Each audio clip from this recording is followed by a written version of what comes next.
আমাদের এই যে একটা দিন শুরু হলো, আমরা বেঁচে থাকি, ঘুম থেকে জেগে উঠি। আমরা কিন্তু শুধু জেগে উঠি না, একই সাথে আমাদের স্মৃতিগুলো জেগে ওঠে। যে স্মৃতি অতীত থেকে আসে। প্রত্যেকটা দিন একটা নতুন সুযোগ, একটা সাদা কাগজের মতো। এখানে আমি যে কোনো ছবি আঁকতে পারি। আজকের দিনটাকে নিয়ে আমি যে কোনো ছবি আঁকতে পারি, ছবিতে রং করতে পারি, এবং এই রং করার ক্ষেত্রে আমার স্বাধীনতা আছে। আমি কি রং করব, কেমন রং করব, আমি কি ভূতের ছবি আঁকবো নাকি ফুলের ছবি আঁকবো, এটা আমার স্বাধীনতা।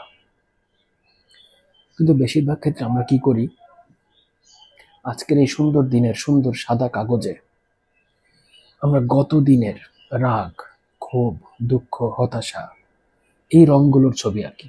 গত দিনে কার সঙ্গে রাগ হয়েছি, তার আগের দিন, 1 বছর আগে কার সঙ্গে রাগ ছিল, ক্ষোভ ছিল, সেই বিদঘুটে রংগুলো দিয়ে আবার ছবি আঁকি, একই ছবি। এবং সেই ছবিগুলোর দিকে তাকিয়ে থাকি। স্বাভাবিকভাবেই আমাদের মন বিষণ্ণ হয়ে থাকে আবার। অথচ আমি রংধনু আঁকতে পারতাম, গোলাপ ফুল আঁকতে পারতাম, একটা পাহাড়ের পাশে একটা সুন্দর ঝর্ণার ছবি আঁকতে পারতাম। কিন্তু না, আমি ওগুলো আঁকবো না। আমি আঁকবো গত দিনের রাগ, সেটাকে আবার আজকে নিয়ে আসবো, আবার নতুন করে আঁকবো। গত দিনের দুঃখ, হতাশা, এটাকে আবার নতুন করে আঁকবো। একই ছবি, একই রাগের ছবি, একই দুঃখের ছবি, একই অভাবের ছবি, এঁকেই যাচ্ছি, এঁকেই যাচ্ছি, দিনের পর দিন, দিনের পর দিন। নতুন কোনো ছবি দেখা হচ্ছে না। নিজের মনকে নিজেই কলঙ্কিত করছি, কালিমা লেপে দিচ্ছি। কালো কালো ভূতের বিদঘুটে সব ছবি নিজে নিজে আঁকি, এবং সেইগুলো দেখি, সেইগুলোকে আরাধনা করি, তার প্রশংসা করি। আমি খুব রাগী, মুখের সঙ্গে আমার রাগ। এই রাগটাকে আমি বাঁচিয়ে রাখি, প্রতিদিন তাকে পানি দিই।